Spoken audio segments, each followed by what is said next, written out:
ఇక కవితక్కకు సంబంధించి ఒకటి వార్త కనిపిస్తూ ఉంది. ఎందుకంటే ఆమెకు బెయిల్ ఇస్తలేరట. నెలన్నరగా జైల్లోనే కవిత, దొరకని బెయిల్. ఢిల్లీ లిక్కర్ స్కామ్ కేసులో మార్చి 15న అరెస్టు. 1-2 సార్లు కవితను కలిసిన కేటీఆర్. ఏప్రిల్ 14న చివరి ములాఖాత్ అయ్యిండు.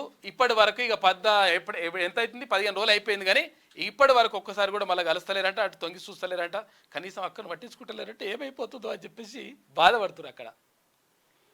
ఈ నెల 6న బెయిల్ పిటిషన్లపై తుది తీర్పు ఉంటుంది. అయితే ఏం చేయాలనో అర్థం కాని పరిస్థితుల్లో ఉన్నారని చెప్పేసి మరి కాక ఆ దృష్టితోటే మరి నేనేమంటున్నానంటే వాళ్ళేం పాపం ఆయన జ్యూసో బీసో తాగుతుంటే ఇగో కాక ఏం చేస్తుండో చూడరు అని చెప్పేసి సోషల్ మీడియాలో ఇక లగాయించి పెడుతున్నారు మొత్తం.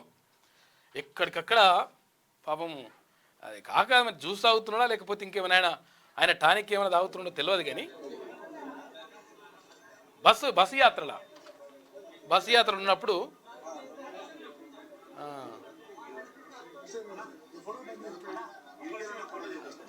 అక్కడ సంతోష్ రావు ఇట్లా వచ్చిండు.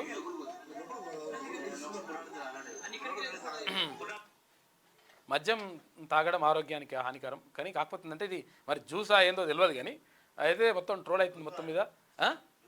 జ్యూస్ కాదా? కాదంట, జ్యూస్ కాదని చెప్తున్నాడు నవీన్. ఇగో ఇది పరిస్థితి. మరి ఈ బాధతో తాగుతున్నాడా ఏ బాధతో తాగుతున్నాడో తెలియదు. కానీ మొత్తం మీద అయితే ఇంత తీసుకుంటున్నాడు.